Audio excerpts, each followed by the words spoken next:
Shout out to Jump Festa messages. Oda's Jump Festa messages in particular.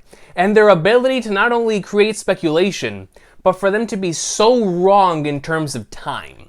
Like, I can't even tell you the amount of times in the past couple of years that we've had something that either still hasn't been shown or got shown like a year or two after Oda initially intended.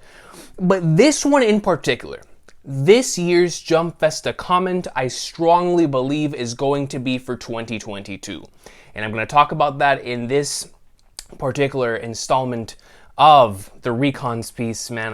I want to dive into the possibilities, especially in regards to what Oda says for keeping an eye on the goat with the coat, man. You know me. You know how we handle things here. We always have an eye on the goat with the coat, man, especially in Wano and Onigashima. So, we know greatness is incoming for our boy. We know that whatever is going to go down is going to be legendary, especially for the goat with the coat. We know this, we big knew.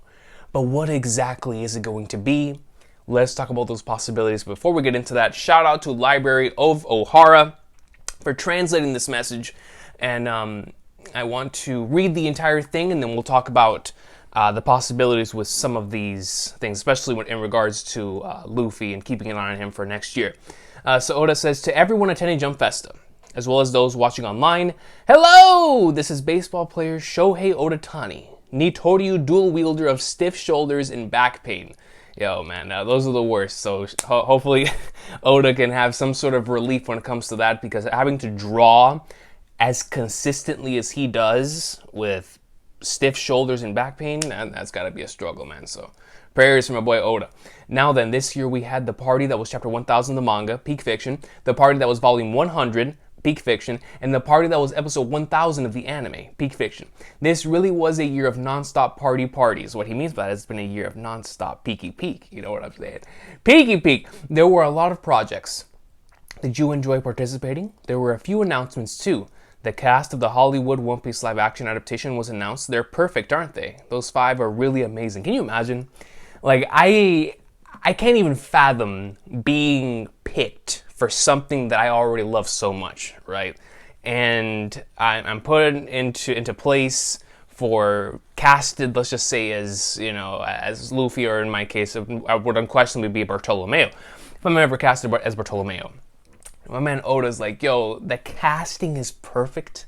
Like, yo, that's some high praise, man. Shout out to the 5 individuals who were chosen, because I agree they were marvelous, fantastic choices. But the fact that this is coming from Oda, of like, yo, they're perfect. Like, they're amazing, love them, can't wait to see them in action. Like, that's some very, very high praise. Very, very high praise. Even though the production is still proceeding slowly and carefully, which means that Oda is definitely overseeing the progress of this, which we knew. We knew that Oda was going to be overseeing a lot of the production process in regards to live action adaptation. If not, he wouldn't allow it to happen. So that is good that he's following along step by step, slowly but surely, because they want to get this right. Especially in the most recent live action adaptations that have not been doing so well, they want to get this one right, because I know Oda has watched stuff like Game of Thrones and potentially other things that are on HBO Max, Netflix, whatever it is, that are these live action adaptations of things that already exist. Maybe he's watching the Witcher series, whatever it is. And he knows how important these adaptations are for pushing the popularity or pushing your series to the next level. A good adaptation that finds its way onto Netflix is going to propel you to that next level, even for a series like this. Because there's a lot of individuals that will never watch anime or never read manga, but they will watch live action adaptations. And so for those individuals, that is your only chance, your only shot that you have of bringing them in as an audience. And so he realized how important that is. And so if this ends up being a banger, then man, oh man. Man, oh man, we're about to have another boom for the One Piece series, like we had during Marineford and during Strong World, another one during Dressrosa, another one at the beginning of Wano, and while all this stuff was going down, like we've had a couple different booms. And also we might get another one with that, especially if the live action adaptation drops at the same time we're starting the final saga. Like, And then there's Film Red, An Unknown Girl, Shanks and Luffy. Speaking of Shanks, the other go with the coat, the truth is that he's still a character of many mysteries. I mean, he's a part-timer. I mean, what do we expect? My man, when he shows up, delivers a couple lines and he's gone. And we talk about those lines for years. Years! No one breaks the internet like Shanks, man. I'm telling y'all, son. Like, it's crazy. It's absolutely crazy. Just the mere mention of this dude's character, sends everybody into a rage. As it should, it Shanks. What's his relationship with the girl? I explored that possibility in the original Film Red video, but I am really excited. I do strongly believe that this character is going to end up being Shanks' Vivi. And what I mean by that is this character was somebody who was once on Shanks' ship and for whatever reason had to get off the ship. But so she retains a lot of memories of Shanks' early days of building the crew and going on an adventure with them. I strongly believe that to be the case. I really do believe this character is going to be the Vivi. And if I'm wrong, then I'm wrong. But I believe that if I were writing this movie, I would definitely include a character like that, because that would give us a lot of opportunities to learn more about Shanks' crew and the way that it was when he was building the thing together. And it'd be really nice. Like, I would love to see that. Those would be great flashbacks. This is the first time Shanks has properly appeared in a movie, after all. Oh, he will appear. So he will appear. Now the he will appear thing. Now, movies have a lot of clickbait. I know for a fact he's going to show up. I know for a fact. The only thing is, like we talked about in the possibilities video, is there's got to be three things, right? Either Luffy already met Shanks within the manga, which means they're able to meet, converse, have the time of their lives in the movie, which I'm all down for. Or Shanks is already dead, which means that this is going to be a sort of memorial type of thing paid to Shanks, a thing of like, yo, it was a great man, a great pirate, whatever it is. It's going to be one of those two. And then the third possibility is that he's still alive and they haven't met yet, which would mean that we would be in a dual perspective movie, following Luffy's perspective of this plot, Shanks' perspective of this plot, both helping this character, or this character, maybe Shanks is helping another character, as they come together. But Shanks and Luffy never meet. They never meet, they never converse, but they're helping each other. They are coinciding. So we follow dual POVs. That would be very interesting as well. But even then, we would be getting much more exposure to Shanks than we normally would. So I'm curious on seeing how they handle this. I really, really am. And it's all going to depend, because we already know the release date. I know for a fact that Oda, in his mind, probably is like, all right, Wano's going to end this date. And because already thinking about Luffy meeting Shanks at the end of all of this, or whatever's going to happen with Shanks is going to happen at the end of all of this, then we're going to have those answers. And then when we see that, potentially by the time that the movie is coming out, we're going to have Luffy and Shanks already having met, whatever's happening between the two, or Shanks already having fought Blackbeard, whatever happened between the two, and then we'll have this movie to continue that Shanks momentum and carry that on. There's going to be a lot of opportunities for flashbacks, so Shanks will appear in this movie. There's no doubt about that. He's going to have his, even if it's like for a couple seconds, it's going to appear in this movie. But we're going to have a lot of Shanks in regards to if this character is the Vivi of Shanks' crew. We're going to have a lot of flashbacks. A lot of flashbacks for Shanks and when he initially started up his crew and whatnot, which is very exciting stuff. Daily duels with Mihawk. I mean, are you kidding me? A lot of potential there. But regardless, this is the first time Shanks appeared in a movie. Oh, he will appear. They tried stopping me from announcing anything, but I went and said it. And then he goes on to say, furthermore, next year is actually the 25th anniversary of the manga. Now, this is going to be very, very interesting. With the 25th anniversary of the manga, I am most certainly expecting not only some spin-offs and stuff like we've gotten in previous years, like the Shokugeki no Sanji and stuff like that, but I am looking forward to seeing what Oda himself will do, because now that we know what he did for chapter 1000, where he originally didn't have anything that big in mind for it, and because his editors told him, you're gonna do something special for 1000, we got what we got, which was peak of the peak, roof piece, you know what I'm saying? So I do wonder if his editors, if Shueisha's gonna reach out to him and be like, hey man, get us something special for the 25th anniversary. So, you know, Oda loves surpassing our expectations.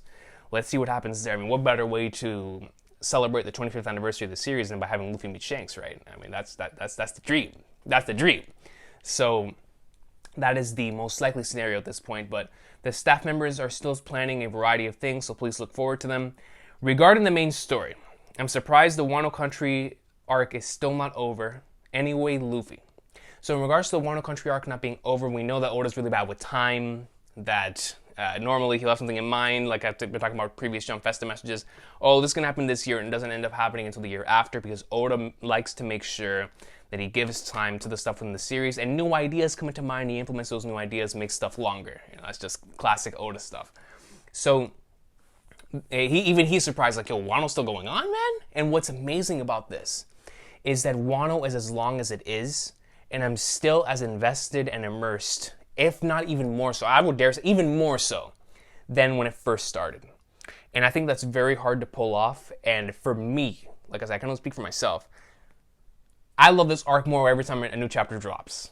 So it's like, sweet mother of Flagnards, I'm ready. I'm ready, because if the stuff he's most excited to draw hasn't come out yet, it's like, man.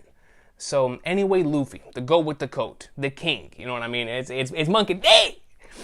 Please pay attention to the main character. Trust me, that's all we do. I hope I can draw it well. I hope I can draw it well. All right.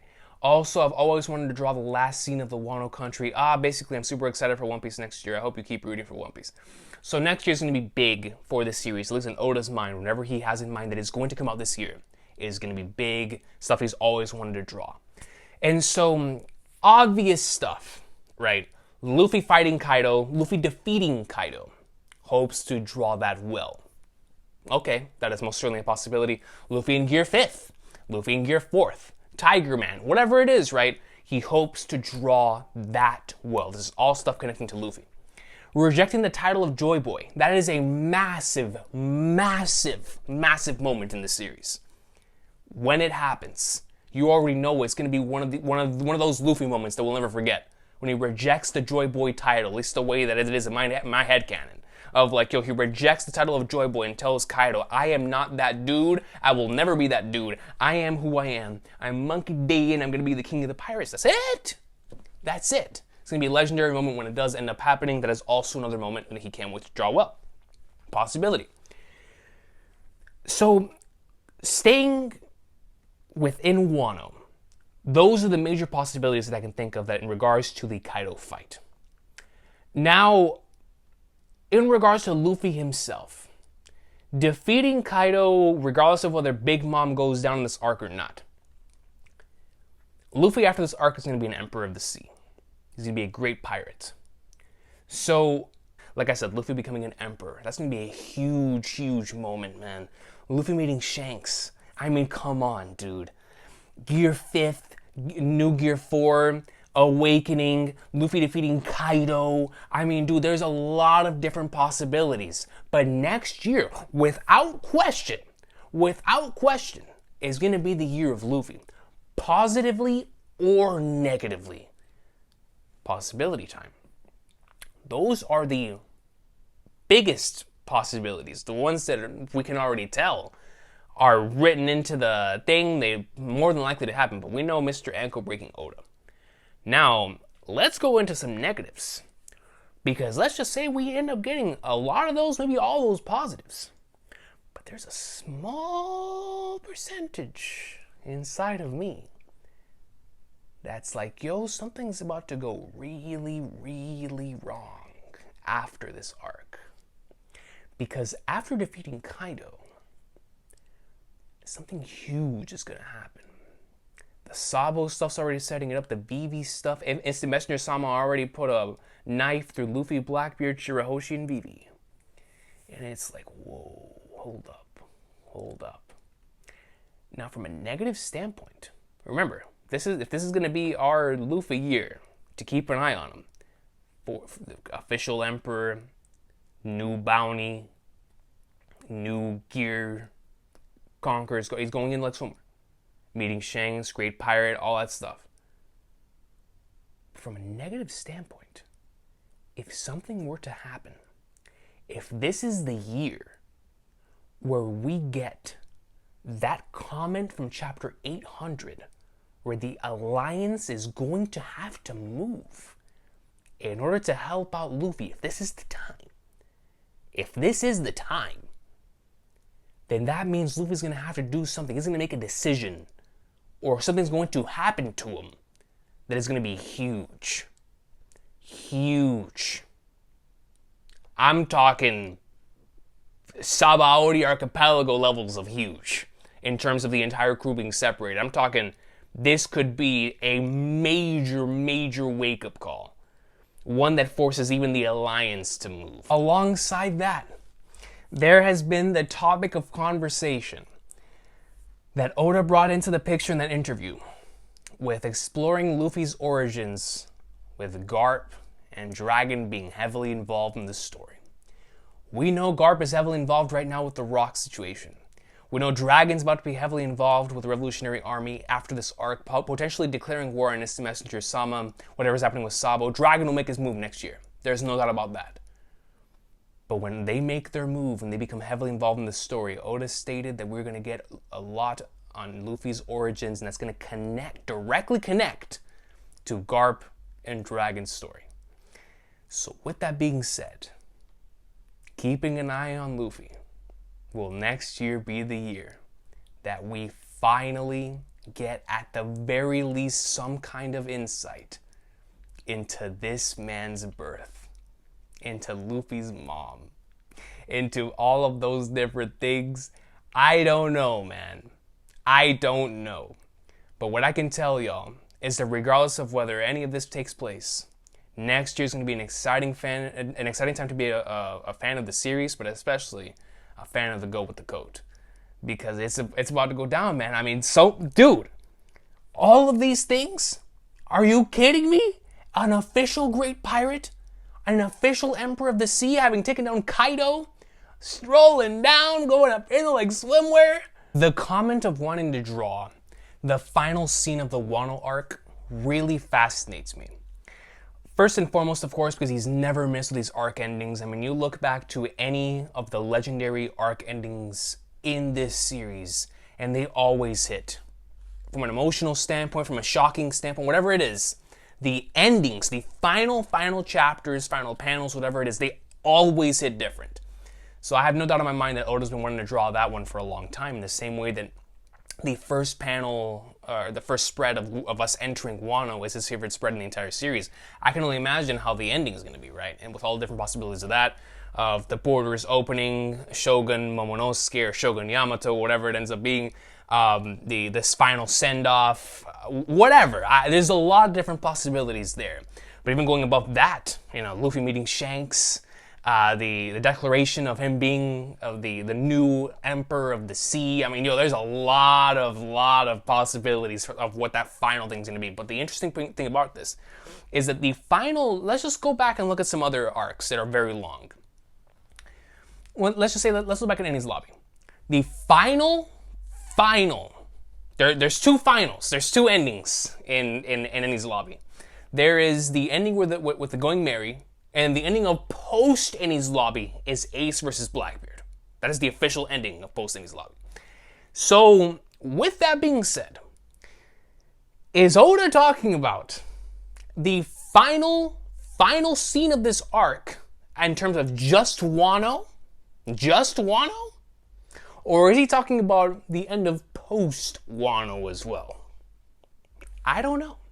Or is he referring to the stages, the setup, the build-up, the execution of everything leading to the final scene that he hopes he can draw, or he's excited to draw this entire final stretch of Wano? That's also a big possibility because of the difference in language between Japanese and English. I have no idea if he's referring to simply a final scene, or the last couple of chapters leading into it, or the entire final stretch.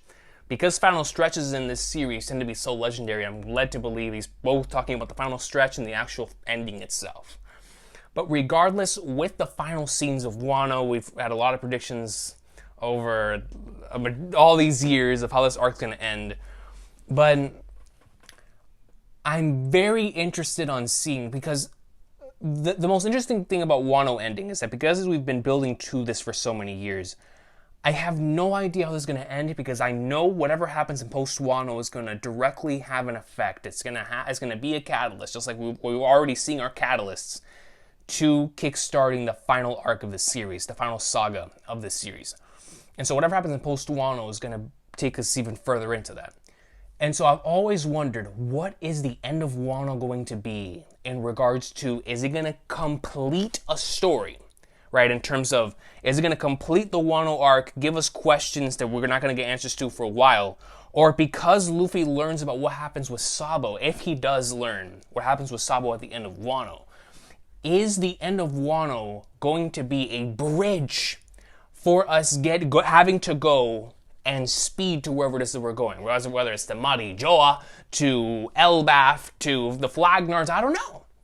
But because of the whole party sequence and Luffy saying we're going to have the biggest banquet ever at the end of this arc, it makes me believe this arc's going to have a traditional arc ending that is going to end crazily. And then in post-Wano, Luffy receives the information about Sabo, or he doesn't even get that information for a while.